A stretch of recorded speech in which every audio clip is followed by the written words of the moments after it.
Chers sœurs, chers frères, nous commençons aujourd'hui le beau temps de Carême. Pour notre prédication d'aujourd'hui, nous voudrions réfléchir sur les 3 piliers de Carême, à savoir l'aumône, la prière et le jeûne. Dans Matthieu 6, versets 1 à 6, 16 à 18. D'abord, il faut reconnaître que le christianisme n'a pas inventé ces 3 piliers. Ces 3 piliers, à savoir l'aumône, la prière et le jeûne, sont en fait les 3 piliers du judaïsme. Ce sont les 3 grandes pratiques de piété. Tout juif pieux est appelé à les observer, à prier plusieurs fois par jour pour manifester son attachement à Dieu, à faire l'aumône comme l'exige le commandement de l'amour du prochain et surtout des plus pauvres, à jeûner pour se mortifier et pour s'apprêter à faire la volonté de Dieu.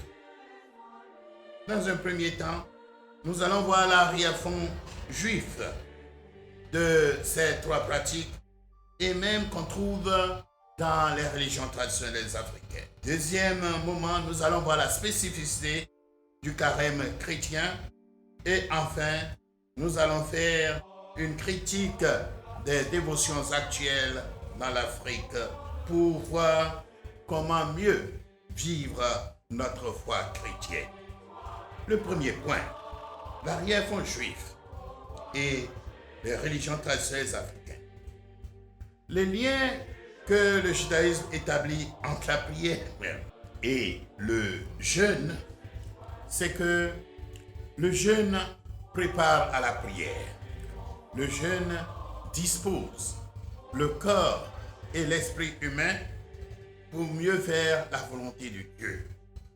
Et le jeûne, en tant qu'acte de mortification, est une sorte de sacrifice par lequel on renonce à la nourriture qui est chère et qui est nécessaire à la santé par amour pour Dieu.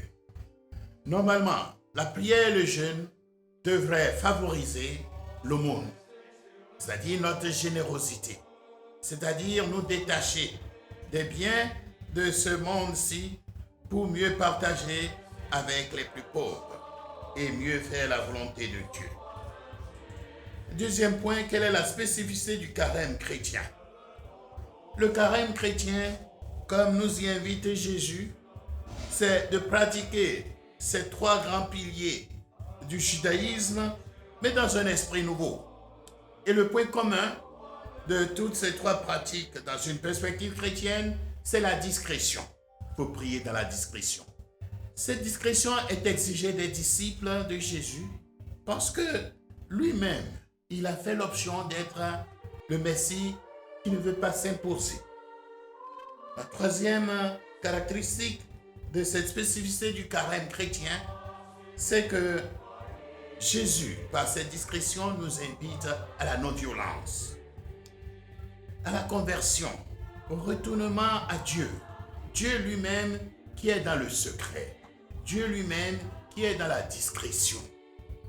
En effet, nos manières souvent ostentatoires de nous imposer aux autres, c'est en même temps une forme d'impérialisme, de violence.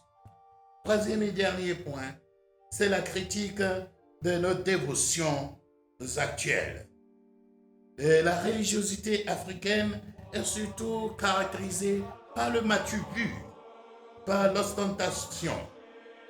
Et souvent ceux qui le font dans les églises, surtout au niveau des aumônes, où on fait des offrandes au vu et au su de tout le monde, c'est souvent pour se faire voir et avoir des gratifications de récompense dans le regard des autres. Mais quand nous prions, nous essayons aussi de nous faire voir, de nous montrer à tout le monde que nous prions vraiment. De même que pour le jeûne, on prend des airs gras pour s'attirer des bienfaits des hommes de Dieu. Il nous faut une prière discrète mais efficace qui transforme notre environnement, notre personne, notre vie intérieure, aussi bien que la vie sociale. Il nous faut pratiquer le monde dans la perspective d'une justice restauratrice, une justice qui restaure le pauvre dans sa dignité. Il nous faut pratiquer le jeûne comme un partage et comme santé corporelle et spirituelle. Un jeûne qui allège l'esprit pour que celui-ci puisse aller vers le Seigneur. Prions. Prions que le Seigneur nous donne la grâce d'une prière vraie, d'une prière discrète, d'une prière humble. Que le Seigneur nous donne la grâce que quand nous donnons, notre main gauche ignore ce que donne notre main droite. Que notre générosité soit sincère et non cherche des récompenses auprès de nos frères et sœurs.